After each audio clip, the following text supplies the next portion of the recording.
Chopp Shop Radio. Wait a minute, hold up. That's extra Latin. Yeah. Yo, you know that time I thought about the whole crew. Everybody in the crew was like, have Puerto Rican roots except for me, man. Yeah. Except for Me too. Mike Boston. So Mike Boston is Cape Verdean. But he's not here every day, so he lives in Boston. Pop Sounds is African American. Jesus is full-blooded Puerto Rican. I'm Pop Puerto Rican. Super's half Puerto Rican, half Cuban. And then who else is in That's it. Yeah, that's what I'm saying. He's in the group. He's African American. Well, that's what I'm saying. I'm talking about the immediate guy. We always together, you know what I'm saying? So I be thinking sometimes like, damn, I'm always put my Puerto Rican homies. Do you sometimes feel like you have to say Dominican? I will. Remember that time it was at that Cuba? That was at Colombia. Yeah, I just throw some water in my hair. New York City. I got good hair for it.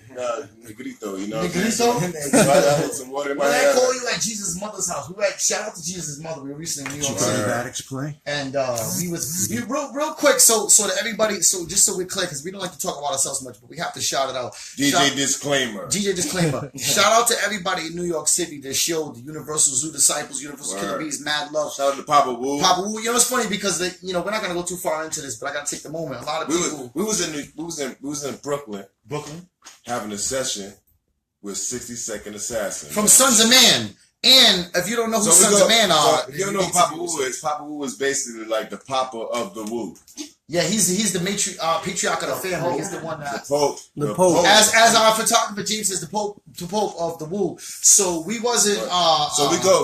We show up at Papa Wu's house, and he greets us outside, and we talking for a little bit. So we go in the house, and he say, "Yo," he sits us down. Papa Wu sits us down. This is real. I got the surprise for y'all. I'm like, oh shit, what's going on? Said 60-Second Assassins here. And what did I say? I was like, oh, I said, oh. So we go up in there, and then that's how you said it. I don't remember it like that. You was turned up. You was like, in reality, look at me. I pop lock like a champion. That's what you was doing. With the Jamaican accent. I think you're still molesting me. But go ahead. I'm gonna let you get this moment. All right. So we go up. We chill with 60-Second Assassin. He's dropping knowledge on us, dropping some Jews, man, telling us about life. Like his views on shit, which is very, very interesting. And so some beats come on. And niggas start. First of all, G's pushed the issue because G's is a rapping machine, and he's from the Bronx. Shout out G's. Shout out to BX Young G. And he's from the Bronx. He's from the Bronx. You know how those Bronxonians are. Bronxonians. Wow. Yeah, he went real. Yo, just keep it moving, Negrito. Okay. All right. So we at Papa Wu's crib. You know what I'm saying? And G's bring up rapping, but the whole time. 60-Second Assassin was there just to check our rap skills because we haven't really we not even met Papa Wu on a couple of occasions face to face, but the whole squad never met. This was the first time that the squad meeting Papa Wu, not me, but the rest. But he knew all of us was coming, so he asked 60-Second Assassin there from Sons of Man waiting from for the gate. Yeah. So it's automatically attached, and Nabi's like, yo, let me get some pictures. Let me do an interview. Like, nah, we ain't doing interviews right now. Papa was like, nah, we ain't doing none of that right now. So we go. I got my photo outside. Well, we got some good photos. So we go outside. We go in the bedroom, and there's beats playing. And 60-Second Assassin start rapping. And he's an older dude. Yo, that dude can fucking rap. He's probably close to 70. No, he's not 70. 60. No, he's 3 years younger than I am. And that's how. No, you're talking about Papa Wu. We're talking about 60-Second. 60-Second Assassin's not too far off. I'll say. So he's gotta be 60. I'll say like early 50s. I would say. No, I think he's older than that. Maybe. But we'll deal with that later. Black don't crack. You know what I'm saying? So but I thought you was Dominican. I am Papa. So McKean. Acting machine. So 60-Second Assassin freestyling. He can freestyle for hours, man. Yo, you know what's crazy about him? Shit was crazy. When we got ready to rap, that really fucked my head up. He put his hat on and he put his gloves on without the fingers. Like the bicycle gloves. That's what 60-Second Assassin the man does when he preps. Yo, so that's how much he's into the hip hop and into rapping. That he had to get ready, put gloves on, and the dude can fucking rap. Phenomenally. That video is on my page actually of 60-Second Assassin rapping in Papa Wu's crib. That's on my page. The dude got bars, man. The dude got mad knowledge. So what happened after that? So we go to the City Winery is what it's called in Soho, man. I heard that there was something that happened before you guys went inside, like a car that drove by. Oh, the Ghostbuster joint. We heard. Yo. And we're about to go inside with 60 Second Assassin and the straight Ghostbuster car. Playing the song. It drove by so fast we couldn't get no video. And there were dudes in it dressed like Ghostbusters. They an hour. So we're gonna speed this. We're gonna speed this story up a little bit, because we got my man Plan B over there. Oh man, don't worry about me, man. So we go into Plan B. So this is Plan A. Okay, That's the backup plan. Plan B when the story get corny, we'll go to Plan B. Yeah. All right, so keep it rolling.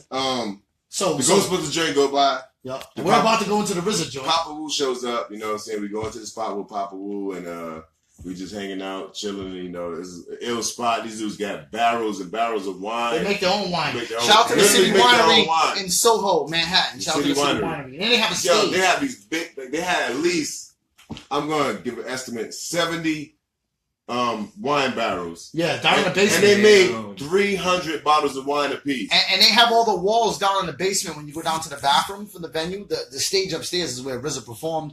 And it's a big-ass stage in the middle of the venue. Downstairs, when you walk, all the walls are glass, and you can see all the wine barrels. It's crazy. And that's where they make it, right? Yeah, they make a lot of... They make Old Dirty Bastard wine, too. So, all wine made with feet, brother. Old Dirty Feet. All the wine you drink has to have some feet. Somebody's dirty feet was on your wine. Everybody was clean. You have to accept that. I'm pretty sure. Just like you would accept hormones with your chicken, you would accept that somebody's foot... Bunion was in your wine. Yeah. I'm going to go out on the limb and say it was puree. Was that shit? Puree? That's it. Yeah. I don't want to say keep it moving. Puree. You got it. No, you got to keep it moving. Puree feet. But so we RZA performs. It was a great performance. What did you think about RZA's performance? RZA performed with the band Stone Mecca, and he did reinterpretations of different verses throughout his career. So the RZA was like some new stuff though. So it was like kind of different. It wasn't like what you would think a RZA set would be. He had a live band. It was like Stone Mecca. I didn't know that was their name. Yeah, but they were really good. I met the keyboardist in the bathroom. We're not gonna talk about the band. Was fucking crazy. Yeah, the band was nuts, and the RZA was like a fucking rock star. The venue was straight. He had Grey Goose and. The RZA poured his bottle like this. The RZA had a big bottle of liquor. Somebody had a boot. He poured it, and a dude pulled up his boot, and we thought that nothing could top that. And then this chick walked up. She was a white chick. I'm not just saying that. I'm just saying she was a white chick, and she walked up like this with her hands, and the RZA poured the bottle into her hand, and she drank it. Whatever. So we fast forward a little bit. Like holy water. Show's over. Show's over. I'm hanging out with Johan Nostra. Shout out to Johan Nostra and the RCT people. So we're that met us in New York. So he's watching. Everybody's like it's thinned out. It's still selling drinks, still be with it. So we know Nabi got to be with the RZA. He's not leaving here unless he meet the RZA. And we with Papa Wu, and Papa Wu ain't left yet. So shit's going on. A lot of secrets right now. Okay, so behind the scenes, we're waiting to see Nabi. So I said, "Yo, I think the room, the backstage room, is downstairs." So Johan's like, "Come on." So we go downstairs and we're waiting. It's like media people waiting. There's people that want to take pictures with the RZA. That Spanish girl that wanted a picture with the RZA. Yeah, it's a Puerto Rican girl. She was kind of tight. Shout out to that Puerto Rican girl that wanted a picture with the RZA but couldn't get in. So we're waiting downstairs, and then I see Nabi come out to go get his coat. So I run in the bathroom, thinking we're gonna go in. I come back. Johan's like, "Yo, Nabi just disappeared again." I'm like, where the fuck he go? So we look at him another 15, 20 minutes. So we go downstairs and we're just hanging out and shit. And then Nabi comes up and let's come in. You guys come in. Papa said come in. So we go back there. And then all of a sudden, Nice Prince jumps out, which is we're not gonna go to your Nice Prince. The RZA's little brother, the head of Killer Army. Yeah, the head of Killer Army. Let's just say he wasn't too fond of us showing up there. Because Nabi was already there. He wasn't too fond of Nabi bringing guests. Yeah, shout out to Nice Prince from Killer Army though. RZA's little brother. Big dude, respect. So yeah, that's the reality though. Yeah, so then eventually we get in. Papa Wu comes out like, man, he let us in. So we go back inside and his piano playing, this guy's rapping. The thing is that there was somebody playing the piano, and this guy didn't realize it was like 15 people around him, and I wasn't really paying attention. I'm not gonna push people out the way to see what's going on. And people just rapping and freestyling, everybody just mingling and stuff. There's all kind of stuff. There's fondue. There's fondue. It wasn't even a fountain. It was a fondue mountain. Fondue mountain. This part where the story gets exaggerated. It was a fondue mountain in the shape of a Wu-Tang symbol. I seen a couple unicorns. And it was like get to the fucking point of the story so we can move on. All right, so then I some people just kind of like thinned So out. there was somebody playing the piano. So and you walked in, but you didn't know who was playing the the piano. crowd kind of thinned out. So I went over to go look at who was playing Where the was I piano. at this time? You was just walking around yelling. I think you had pants to your knees, and you. Hands to my knees. I don't know what was going on with you at that time. Jesus Christ. I'm sleeping on a couch tonight. So the crowd thinned out, and I walk over, and it's the RZA playing the piano. And what was your initial reaction? My initial thought was, you're the RZA, and you just did a whole set, and what you chose to do after doing a whole set was go and sit in the VIP room and play the piano so everybody. I can attest that the RZA was playing the piano at this point. There was a lot of shit that happened I'm not going to speak on, but that's true. That's the original thing that I thought. I was like, yo, you're going to sit there and do a whole show, live show with a band, at least 45 minutes or hours.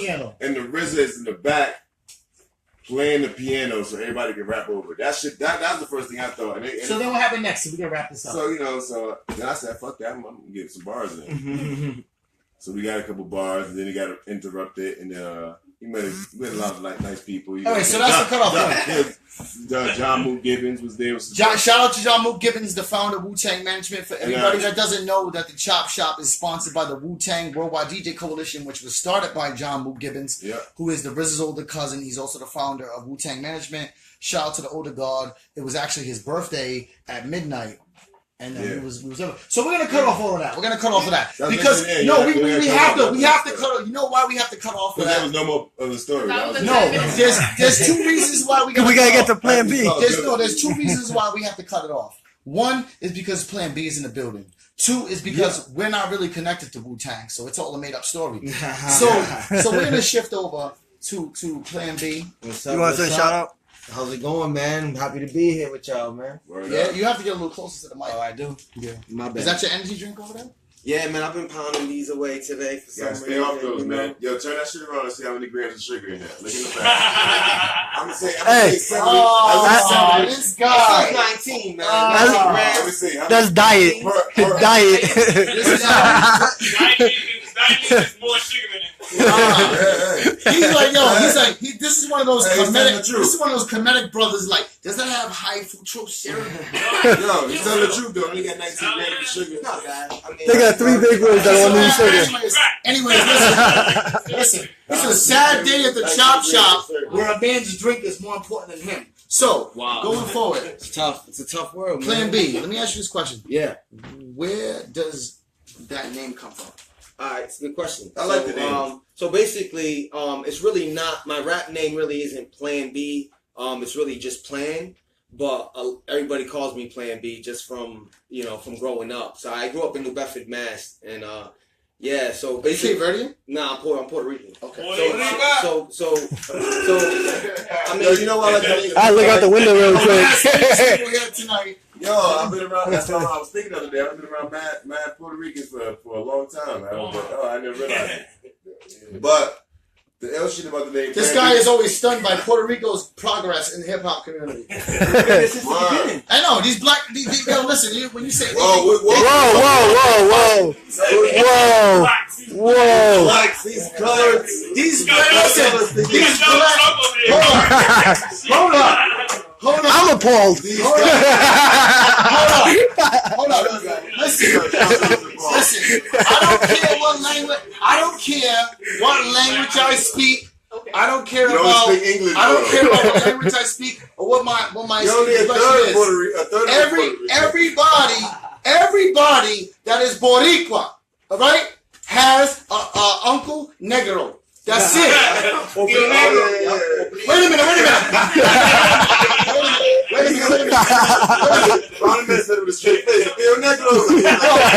Hold on.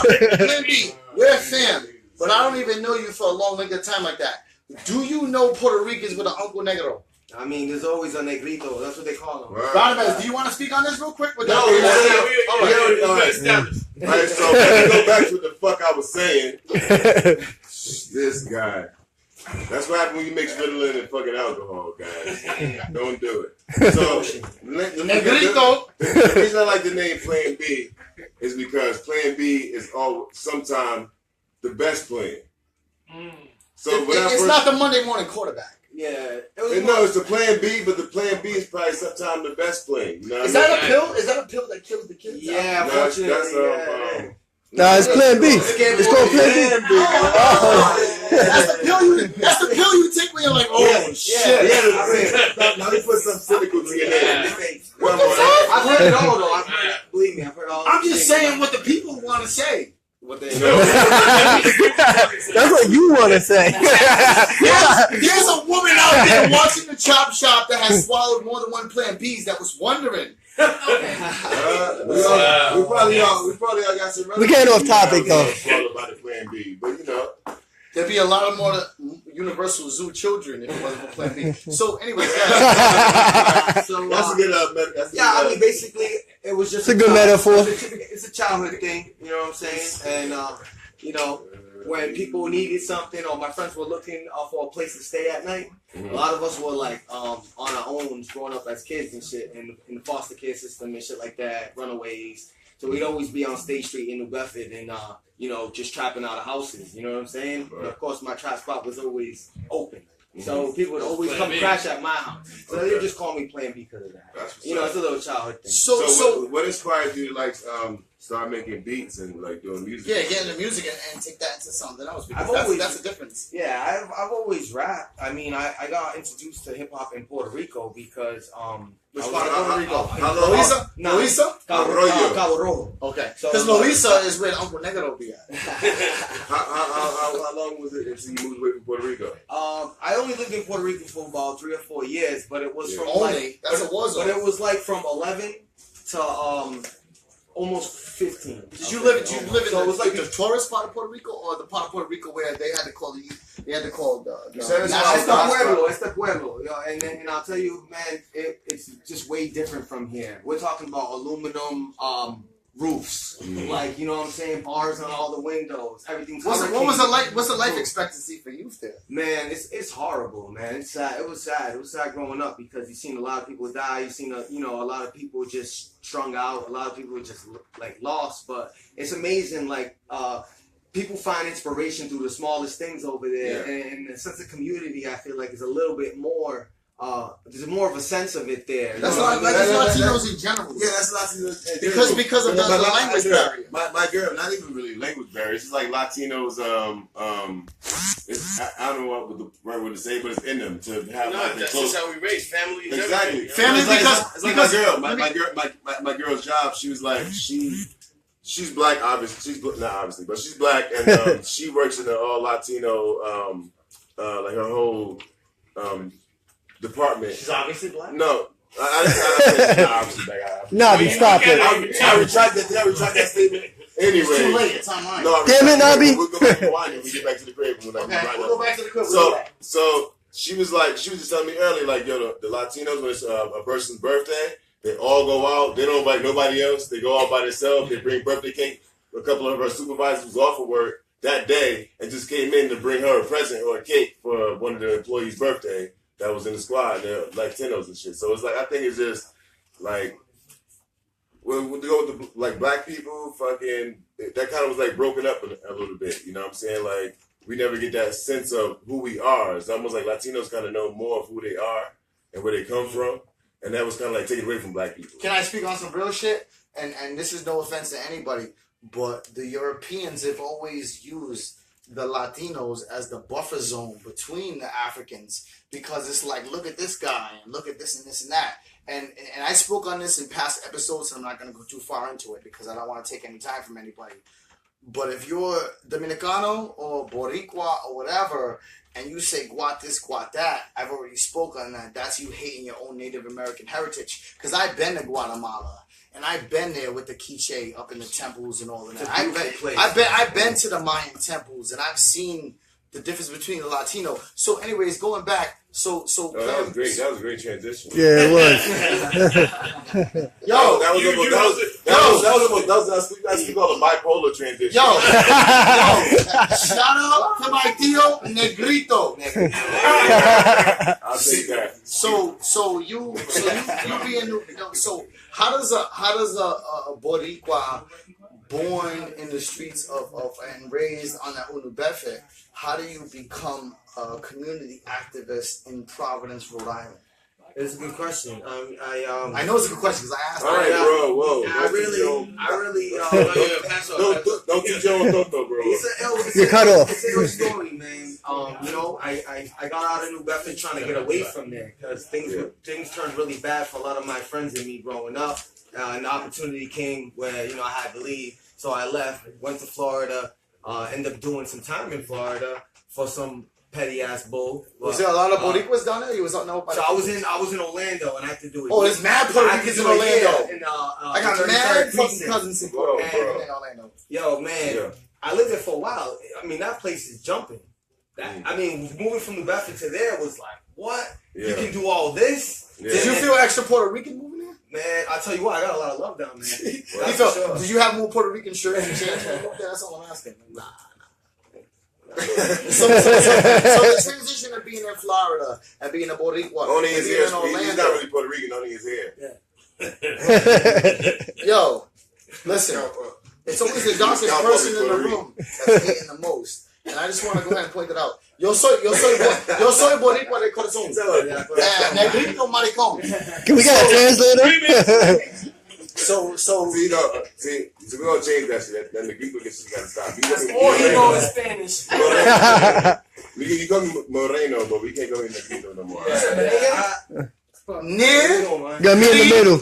Todo. It's like a syllable, like when your mom's beating you. Imagine the black kid, that'd be crazy. It's better than calling a Negro.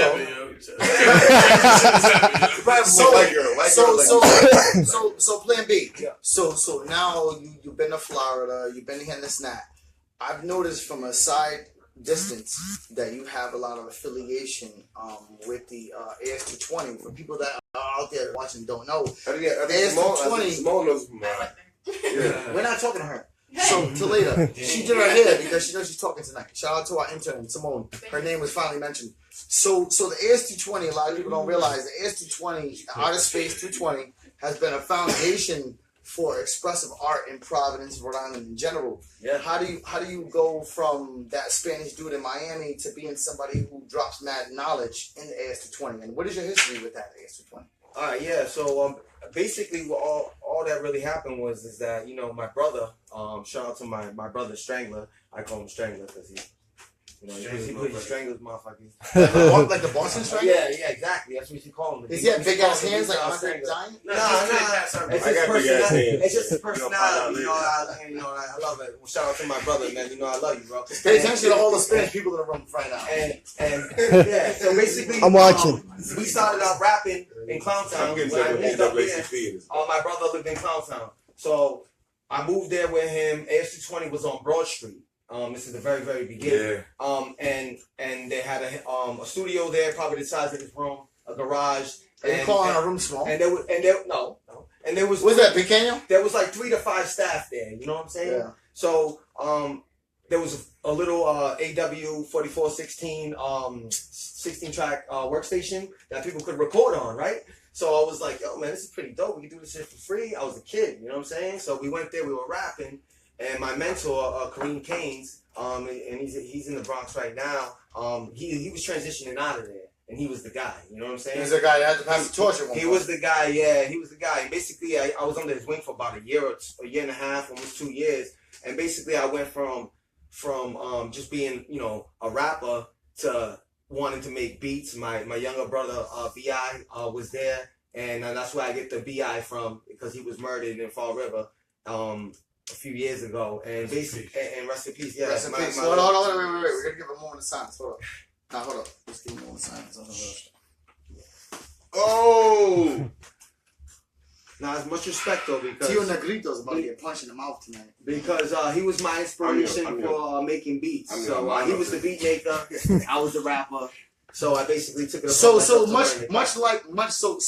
just to connect everything. Yeah. Much like Papa Wu, much like Buddha Monk, much like me, much like these two gentlemen right here, much like this gentleman right here, and then you. We all carry the souls of the dead to a state of honor. You know what I'm saying? Yeah. Because the people that came before us, we honor them by what. And there's a lot of people in this room that have lost people that were important to them, that defined who their character was. Yeah. And we carry the souls of the dead with us through the work. And if I'm saying something too crazy, check me. Nah. I feel that, man, really, because I feel like all my losses, you can feel it in my music. You know what I'm saying? And I just feel like music is a sense of therapy for me. Like, I'm able to lose myself in this project, in the creative process. And you know, it's always been an outlet for me. You know what I'm saying? So I feel like dealing with grief through music is good, man. I So feel you like pain in understand that? general. You understand that? Absolutely. Yeah, because there's a lot of people in this room that have lost people. You know? That I haven't even mentioned, because I'm not going to get into people's personal business, but Yeah. there's people in this room that have lost things that are precious. Oh, I'm yeah. not going to mention their names or anything because it's so sacred. Yeah. But DJ Discord. but we have all lost something, and the things that we do is a continuation of what we lost, because that is the power and the unity of music and everything else. And keeping that spirit alive. You know what I mean? Yeah, and keeping that spirit alive. So, but other than being a beat maker, you also rap, correct? Yeah, I'm a rapper too. And you've been around, right? Been around. Have you ever been to New Orleans? No. New Orleans. No, he won't know. You caught He me won't off know. guard with the been around. I traveled, but Hold on, man. You're all right. I wish I had gone. You know, I've been able to go over there because the roots there and all the stories that I hear from there. Yeah, but we're gonna take you. They got a place called in New Orleans. He gotta follow us. A street called Bourbon Street. Yep. And on Bourbon Street, they have Mardi Gras, and they have another. They have a plethora of bars. So you've been in New England all your life, basically. So if you in New Orleans, you have to worry about the bars. The bars. The bars, yeah. The I mean, bars. we definitely talk like that. So with this point, This is part of the show where you gotta give us some bars. Some bars. 16 bars, 8 bars, freestyle bars. yeah, you're on. You're gonna get You know what I mean? Alright, no beat.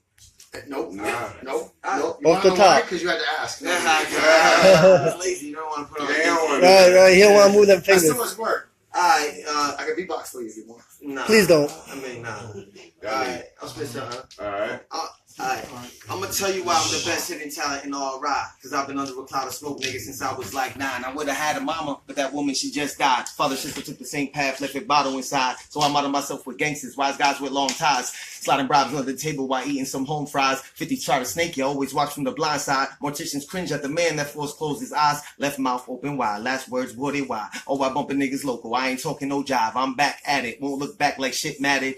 Quick talk haters that cross like Mick Fadden. 2 poke puncture, my flow just turned rabid. My flow straight bonkers, these niggas is all actors. On point cactus, hydration is extracted. Potency peyote, so minds are impacted. Avoiding small bumps with game is proactive. While they on the collision course behind the wheel napping. These cats like old timers, straight knick-knacking. Breaking out bingo cards like this shit right here's cracking. Not even with salt could y'all niggas get traction. Flow straight U-Haul, you should have been packing. But you presumed, never peeped the darkness that loomed. You just roadkill to me, pass some more raccoon. And I resume back to hustling till I'm consumed. Catch him on that was that, bada bing, bada boom. Oh, These cats don't... no,